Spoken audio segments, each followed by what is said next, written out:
Hello and welcome to What Are You Saying? #Ways, where we talk about topics in the news as it affects us all. I am Osayome Sale, and today I am joined by my amazing uncles. We have Elsie Godwin and Isia Fodele. Hi, ladies. Hello. I first of all love your outfit. It just reminds me of the cartoon I used to watch. No, say it the way The you said cowgirl it to outfit. me. No, that's not how you said it. How did I say it, please? You said, Elsie, you know you look like a cow today. that's how you said it. So say it that way so that people will know how you torment me. Hey. Say it. She just came in. Elsie, say you know you look like a cow. I looked at myself. But it's an imported, you know, say, we know But there's I this like kind of cow it for though. Nigeria. I like Now, it. those imported cow. Wow. Have you seen that cow be advert? Yeah, so now maybe imported cow today. Agreed. You're foreign, don't you? Nice. The day has been for you. busy, but thankful. How's the week been for you, though? Busy. That's Like the she word for said, me. if only we look like what we've been through. Yeah, true. Right, but it's exciting at the same time because working on something that you want to watch grow is exciting. Are we allowed to announce the name yet? Not yet. Okay. Yeah. So, but how is it like working in a startup? You know, people say that there's a lot more tasking, but is that really the reality of it? Or it depends on your personality as a person? It is, especially when you are sort of like the founding members and then there's a lot of work before launching. So there's a lot that goes on in ensuring that the app is right, the product is right. It's a lot of work. Communication, which is my area, communication, marketing, and branding. Everything has to be in sync. So you cannot be saying something else when the product is supposed to deliver something else or represent something else. So it is a lot of work, and you don't have the kind of structure that a traditional organization will have. Not that there is not structure, but you're bootstrapping. So everybody is everything, right? Yes, I'm supposed to be the brand marketing and corporate communications manager, but I find myself being a product manager. I find myself being everything. But when we in talk fact, about editor, everything. I find myself being everything. So you have to be versatile to just cope in that space, or you retire. You know, I was at a conference today, the Leadership Summit, I think, round table. I moderated one of the panel sessions, and this was a conversation, the myth and the fact about, what's it called? Startups? No, not really startups, of, what's it called? Growing businesses in Nigeria. And you know what you just said, everybody kept on harping on the word structure. It's crucial. You know, and again, so it's good that at least you have that structure in place, you know. With time, as the business grows, then you can now begin to employ people that would fit into those other roles that you've had to do, almost like doing 10 roles in one. Yes. Yeah, makes sense. Yeah. How are you, Isi or Fodele? Oh, no, be calling her that our electro words. I never know that name. Electro. Elocutionist. How are you? I'm very well, thank you. You're supposed to be winding down, right? Oh, yes, we are. Exams are coming very soon. Yes, I'm actually looking forward to to next week. Actually, in 2 weeks' time, I think I'll be in a better space. So I'm really looking forward to now. it. I really do. Look, 20th of December, I've shut down for the year. That's what I'm saying. I envy you. I wish I can say that. I can't say that. No, you can't actually. No, you can't. Why? Because of what you're doing? The new role is new role. startup. You'll be But it's all all- right. Also, I need fun. to talk to you about something, but after the show. Will you bring Yes. money? Let's talk first. Just modern. But now we need a new fire that makes us safe, secure, healthy, and durable. This is from Amory Lovins.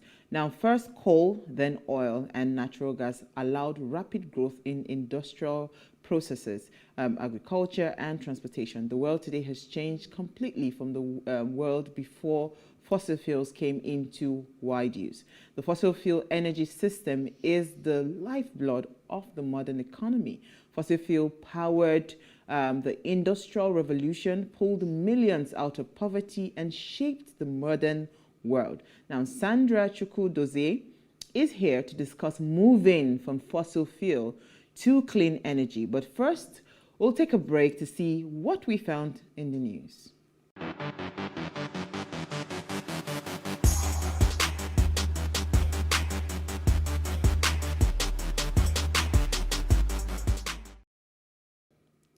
All right, you're still watching Ways. Sardine and Pilchard are common names that refer to various small oily forage fish in the fairy family of Clopaidae or something. What's that word? Now, the term sardine was first used in English during the early 15th century. Though they have been fished for centuries, this small fish is said to be named after Sardinia, an island of Italy, because of the abundance that could be found there. Sardines are a great source of vitamins and minerals from one's daily vitamin allowance, containing 13% B2, 25% niacin, 150% vitamin B12, phosphorus, calcium, potassium, iron, selenium, omega-3 fatty acids, vitamin D, protein. So how do you observe National Sardine Day? Share a can or two of sardine with a friend and use the hashtag Sardine Day to post on social media. Why is somebody laughing about sardines? It's cracking you up. Did you see that video about now that you can't buy sardine in Nigeria? If you buy sardine, they will kidnap you. Yes, will come after you. Is that why you're laughing? Is that why you're laughing? Oh, okay. But those nutrients you mentioned, I want to believe that you can get that more if you get the fish itself and the real sardine, right? Yeah. And you know, it's a lot of people, most people outside the country deal a lot with canned stuff. You know, we are the ones that really do a lot of live things and fresh absolutely. things. Okay. Yeah. But I mean, if you're active online, you probably know why EC is chopping up. And I'm proud to say that I have sardine in my house. So God is kidnappers. Where are you? Or is it? No, it's not kidnappers. It was actually EFCC that came after him. All EFCC for you if you buy it. So we thank God. I used to fry egg the other day. And when I was frying the egg, I said, Elsie, I'm frying egg. Girl. You're such a big girl. God is good. So yeah. But of course, I didn't know today was National There are actually Sardine two jokes that came to my mind when you were talking about sardine. And the first one that came to my mind was this one. Then the second one was when they were talking about the state of Nigeria. And the guy was like, what? He asked, so what do you think about the Federal Republic of Nigeria's, trying to sort out one or two problems? I've forgotten the actual question that was thrown at him. And he said, I don't understand why sardine is headless inside the can. There was no correlation between what was being people asked. that are so obsessed with head of fish. Why? Well, it depends. Are you part of them? Well, it's not like I'm obsessed with it, but I don't throw it away. No, it's completely. And when I do like the catfish, I actually prefer the head. So I heard. Because I like to crunch bones. I don't eat without bones. Oh, yeah. I don't. Happy Sardine Day. So for all the rich people eating sardine, we're coming after you. EFCC. My fellow rich people. We'll send EFCC after you. All right, so let me start with EC. What did you find first in the news? Okay. My news. I don't know why sardine is still in my head, but we've all talked about the anti-grazing law, and it is spread across different southern states currently, and Cross River is the next state that is taking it to heart and acting on it, and a bill was raised to that effect, and that's why the headline that caught my attention was Anti-Grazing Bill passes second reading in Cross River's State House of Assembly, and it was raised by Mr. Elvert Ayambem, representing Ikom State constituency. And the bill seeks to manage the environmental impact open grazing has in the state. Let's not talk about insecurity that has caused everybody to step up in the cause of, reducing or working on having the anti-grazing rule in Nigeria and law in Nigeria. So we've also had other southern states that have also stepped up to that plate, which includes Ebonyi, Abia, Bayelsa, to name a few that have also, passed the law in the state. Of course, Lagos will not take last. So that's it. So Lagos has passed it? Oh, yes, it has. Yes. So this was in September last year. Forgive me, this it's year, supposed to ensure that the cows are not just walking around anymore, right? Absolutely. So when are they going to pass the one for goods? Horse. Because you see horses on the road when I you're haven't driving. seen any. And sometimes I imagine, what if they just run into the roads and then something happens? Is anybody actually with it? culture, though. I hope you know that. So they will just stand and they will know when to get into. So because of that, they should be Even everywhere. in London, you see horses on the road. Have you been to Texas? You see horses everywhere. Without anybody taking care. No. I mean, that's part of their tourist attraction in Texas. for Yeah, so instance. this one is just there On his own grazing. Yeah. Somebody's watching it. You just don't see the person. in the middle of the. I've seen it Lekki on Ekpe Lekki Expressway. Ekpe Expressway. There's one particular brown horse in the middle of the... I'm You haven't taking taken note. I haven't taken note. Okay, Elsie, your story. The headline that caught my attention is from Premium Times, I believe, and it says Yobe NLC rejects deduction of 10% of worker salaries for education fund. So recall that the state government had on Monday said it will be deducting 10% of workers' salaries to inject into the Education Recovery Fund, which it plans to launch on the 4th of December. But at an emergency Congress meeting on Tuesday, the state chapter of the NLC rejected the proposal, saying it would, however, consent to a 2.5% deduction for all cadres of workers in the states. They passed a communique which read in part saying, on the issue of 10% deduction, Council has unanimously rejected the deduction and agreed that if the deduction will be used judiciously and to include the NLC to be part of the implementation committee, 2.5% is finally agreed and to be deducted in the month of December 2021. So I guess that's where they are right now. We are yet to know if the government will come down to their level and agree. But it's interesting to know that this is how initiatives are funded now. Like, just tell us, I'm taking from your salary to, we are contributing towards the greater good of the Hallelujah. country. How do you feel about it? You really don't want to know. Please, people should give me time because I have juicy gist. Okay. That's my story. So, Pastor, what's that his name again? Udofia, I think that's his name. Peter Tom, Apostle Peter Tom. pastor, I've been Udofia, Apostle. Actually, he's an apostle. The overseer of Way of Salvation Church of Christ in Calabar. We are talking about Calabar today. Has been called out after he got married to a much younger church member who is allegedly 18 years of age.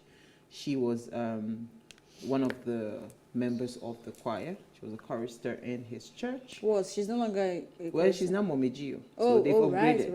right. So it's, Let I her mean, learn. he's been called out. First of all, she is the second wife. And secondly, she's much, much younger than him. So I looked at it. I said, first of all, she's 18.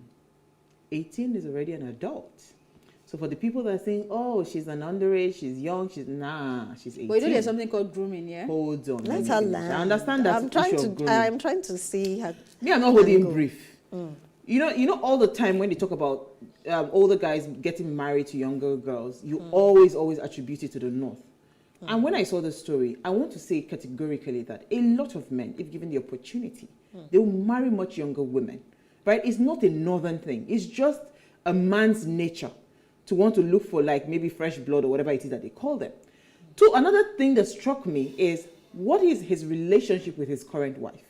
Do you understand? Because a lot of women carry the status of Momijio and forget to do the geo transactions in the other room, right? So for him to be specifically looking for an 18-year-old girl, there is a lot that needs to be undressed in this conversation. So I thought to mention it. And let me hear your thoughts. You address it tomorrow because I I don't get energy for that. Because I don't understand, even if Mommy G.O., I mean, before I carry on, there is a lot of Mommy G.O.'s now, videos going around online and saying some ridiculous things. No, that one, I don't know where people are bringing those videos out from, but they need to stop reading. She's a joker. So if the Mommy G.O. is not doing what Mommy G.O. is supposed to do in the other room, does it now mean that it is an 18-year-old girl that will be able to carry out those responsibilities and carry it out well? I mean, I don't know why he decided to do what he did. I'm sure his church members would defend him with their soul, right? Because the level of brainwashing that is happening in the religious space now is quite interesting, because you will see someone who if you look at their life in terms of their professional thinking, critical thinking, when they want to dissect the government, when they're running their businesses, they're making much sense. And you're like, oh, this person is so amazing, right? This person should be emulated. But just get into a conversation with them that has to do with their pastor. Every of their cortex. It just drops. It just you know what you said about grooming? I don't know. You know, somebody wrote, you need to go and read the comment section. It's on Linda Ekeji blog, by the way. Pretty sure it was just published and the wedding done because she's now 18. Because what he's saying is that grooming would have started happening from way where she was younger. And that's where you need to now punch holes in the conversation. But somebody also mentioned something very critical, that there are 15-year-old girls, 14-year-old girls, 16-year-old girls that are going about with sugar daddies and all of that, right? But because these people are not linked to clergymen, it's not making the news, you know? So that is it's a big societal issue that we see all the time, where you see older men going for the younger people. There's an assumption that Because younger people are supposed to be better and more active sexually. So a younger man, look at, there's one man now in that's always marrying young people, you know, and people are wondering that, is this still doing? Which man? It's not my mouth you hate. You know what? We're going to take a break. That's not our conversation for today. I just thought to mention it. We're talking fossil fuels here. She will discuss it and clean energy. Stay with us. I'll bring you back. We'll be right back.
Hey, what's up, guys? You're welcome to another edition of Plus Event, and I remain your host, Ifeoluwa Oshukeye.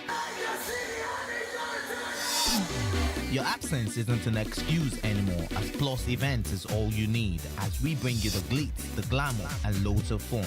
Oh, definitely, right? No question. He's a living legend.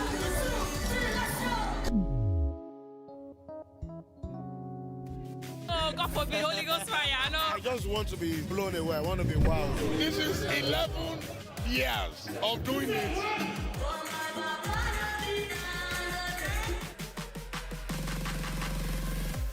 I'm surrounded by so much positivity. No, it's okay. Yo, what's up, my people? It's your boy Starboy Terry. You're watching Plus Event on Plus TV. Stay glued to Plus TV Africa every Saturday and Sunday, 4:30 p.m. West African time.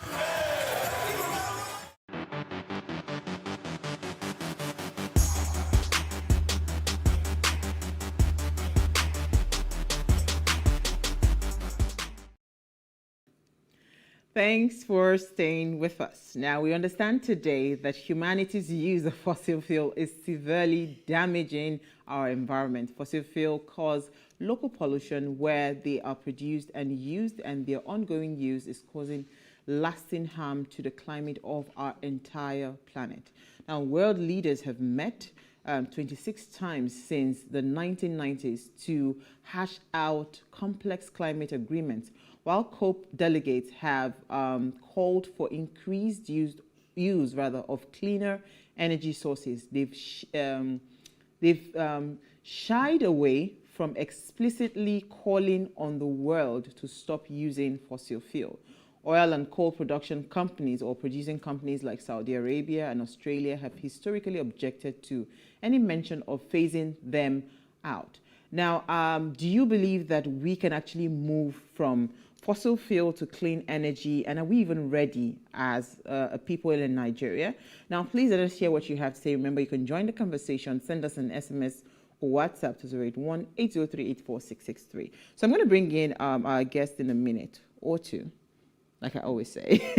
But I would like to just hear your thoughts, because when I saw that summation at the COP26, where world leaders are saying that they're phasing out fossil fuel and all of that, I'm just thinking, are we ready in Nigeria? I mean, Milola, Norma, and I, and Uti, we got into an argument yesterday. Milola and Norma said, we are ready, we are ready. I mean, Ready sorry. for what? Milola and Uti said, we are ready for electric cars. Is that what they said? They said that we are ready. Oh, wow. That whether we like it or not, it's going to happen. By we, is it Nigeria or the world? She's talking about Nigeria. Okay. She's talking about Nigeria, because now, I mean, some of the summations were the fact that some of these companies, developed companies, they will start to boycott businesses with countries that are still using fossil fuel. So they're no longer doing businesses with you. They're not doing trust.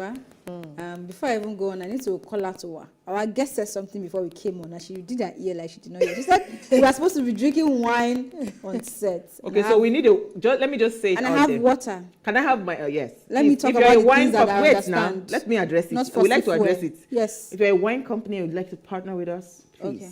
So if they don't partner, you won't give us wine. Eh? Yeah.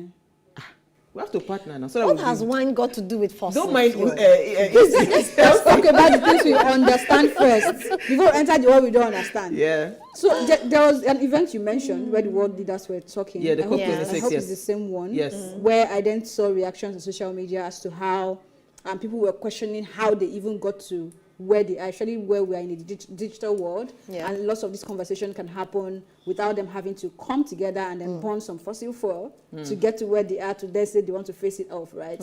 So there is a lot that is going on, and when it comes to Nigeria, I always say that we still have a lot more pertinent issue.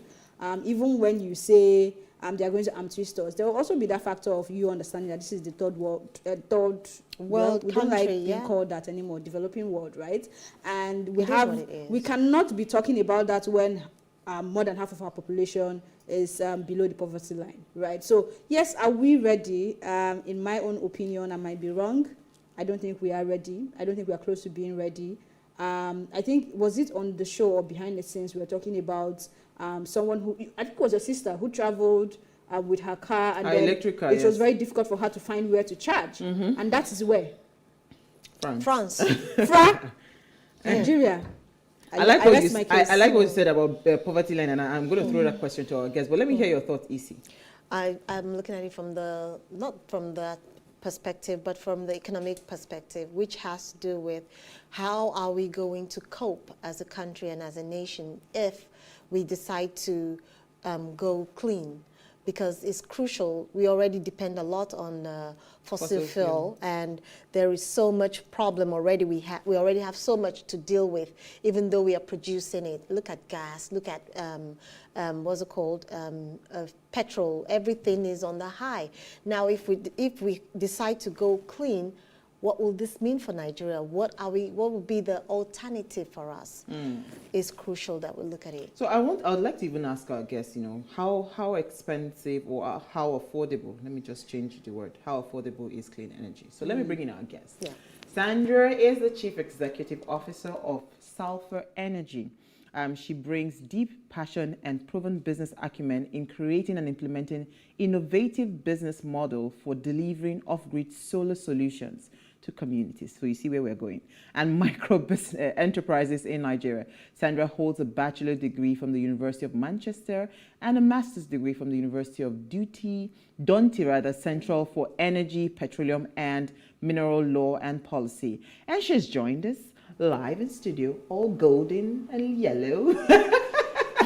Thank you, Sandra, for joining us. Thank you for having me. I mean, so it's an interesting conversation because I loved what Elsie talked about, and I also loved what Isi said.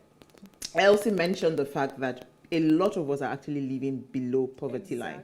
And that's the same thing Isi is drawing our attention to, the economic implication for us, So you deal with rural communities. You bring solutions to rural communities. So I would reckon that is supposed to be very affordable. So is clean energy really, really cheap, or is it something that is still on the high side, and is it achievable in Nigeria?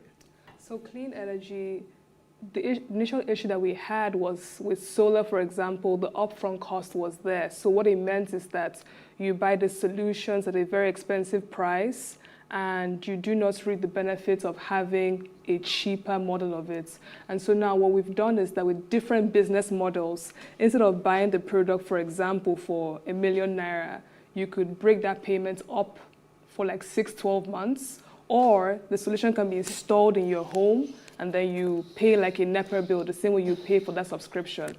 But I do want to come back to this climate change topic, because in Nigeria, it's always seeming like, is climate change real? You know, third world country, we're not ready for it. And the truth is that climate change is real.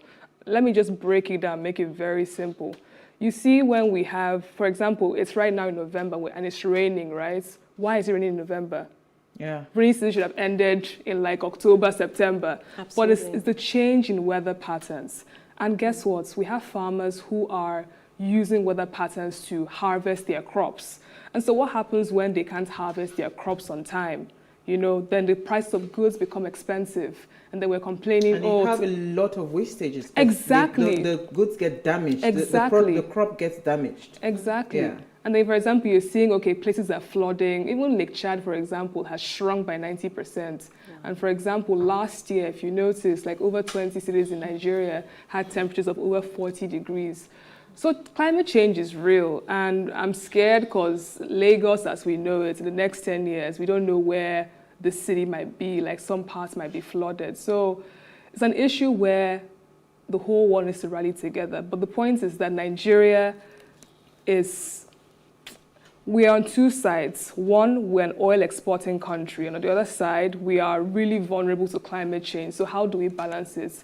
And, you know, Nigeria is saying we need a just transition, because yes, Nigeria admits that 60% of our emissions come from fuel. Exactly. And then 40% is coming from land use, because we are burning our lands to, like, you know, get firewood, grow agriculture and things like that. So it is a challenge, and I don't think we should take it for granted. So talking about climate change, let's stay with Nigeria. Absolutely. Right? What would you say we as a people are doing wrong?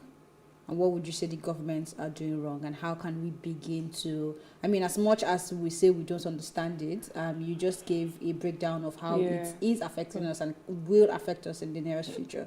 So what are we doing now that we should rethink and do better on our sides as citizens and, of course, the government? So the biggest challenge is energy, because unfortunately for Nigeria, you know, we do not have access to clean energy. And so we're one of the world's largest contributors of methane gas, which comes from, you know, generators burning, petrol burning. Please let us fix our grid.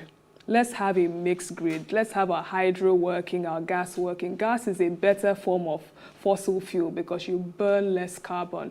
So if we have at least, if we move from 5,000 megawatts to, you know, 100,000 megawatts, and we're doing it with our hydros, with gas fire plants, with solar. I mean, that's a step forward. I don't blame citizens of Nigeria. How do you cope? Because a small business is the one powering its offices. Some of them are even putting blocks on the road to pass their cars. I mean, you see a country like Nigeria where the private sector is the one doing the government's job. So it becomes a challenge. So I don't really blame the people. I just feel that the government needs to step in and help in that regard. Policies that can, you know, foster this cleaner evolution coming in. Yeah. Sorry, I apologize. I know you need to come in, but you said something about moving from 5,000 yes. to 100,000. Yes, and that's even small. No, it's small, but it's huge. Yeah. You understand what I say is huge. Exactly. You're in that space, and you know how long it took us to get to where we are now. So how possible is it with the current structure we are working with and the current mindset you are working with to actually move from 5,000 to 100,000? And how many years is that going to take us? That was where I was coming. How quick can that happen? I think we need funding. Funding is the key challenge that is blocking it from happening very quickly. But fortunately enough, in renewable space, you have the World Bank coming in, and the World Bank is saying, okay, let's incentivize the private sector to go and at least reach those communities that are furthest behind in energy poverty, right? So if you go there and deploy these solar solutions, then you're able to get a results-based financing. So based off that, you see lots of private sector companies going in there. And for me, as a company as well, that is my focus, because they are the ones that stand the most to gain and the most to lose from energy access. The middle class and upper class, I mean, they are a bit cushioned, but their savings, they spend it on fuel, and so it becomes a challenge. And so I feel that it's going to take a while, but solar gives that opportunity to reach those, deeply affected people. Solar. You talked about affordability, and affordability for us to reach out to those who do not have the means to purchase solar, because we know that that's where we are going to. And it's crucial that we understand that a lot of people cannot afford this. Absolutely. So if you have to say this is the right way for people to migrate from fossil to clean energy, what would be the simple, easiest way to do that? Okay, let me give you a picture. Let me give you a picture, right? Spending so much. So let's look at a rural village, a woman who lives in a village, and how does she cook? She cooks with firewood, right? And she's having those fumes in her eyes. And how does she move around her house? Mostly, Lantern. Exactly. So that's the base case. She has one small touchlight phone. She travels somewhere far away to charge it. To go and charge it. Now, with the basic entry solutions that a solar system would give you, it comes with a solar panel. It comes with, for example, 3 or 4 lighting points. Automatically, you have lighting. It can be charged by the sun. Now, you can charge your phone with those solutions. You can listen to the radio. You can even listen to your MP3 or Bluetooth connectivity if you are that advanced. But the point is that you're giving somebody access to light that they've never had. That's a breakthrough for them. And the truth is that women are the ones that are left behind in this issue, because, my company has deployed these solutions, for example, to IDP camps in Bakassi in Bauchi State. No. And so the issue you see there is that women can't even go to the toilet. You also just recently got some funding from Olon. Yes. Right. So, and we've had a few people that have come, and they keep on harping on the underserved, the rural areas, the underserved, the rural areas. So I'm thinking, is this the real solution that we need for that migration? Because if you ask me, I think everybody needs to start to think. I was at a conference. That the gap between the middle class and the rural area is closing. So so I was even thinking, I was at the conference today, and the person is a farmer. My namesake, his name is Uwa. He was saying to me that they are also thinking of moving all the way from next year, they're going into full turbine powered, so they're taking themselves off diesel and all of that. Absolutely. So it's going to be a turbine powered farmland, and these people deal with thousands of hectares, So, but you know what? Let's just go for a very short break. When we return from the break, we'll continue the conversation. Stay with us. We'll be right back.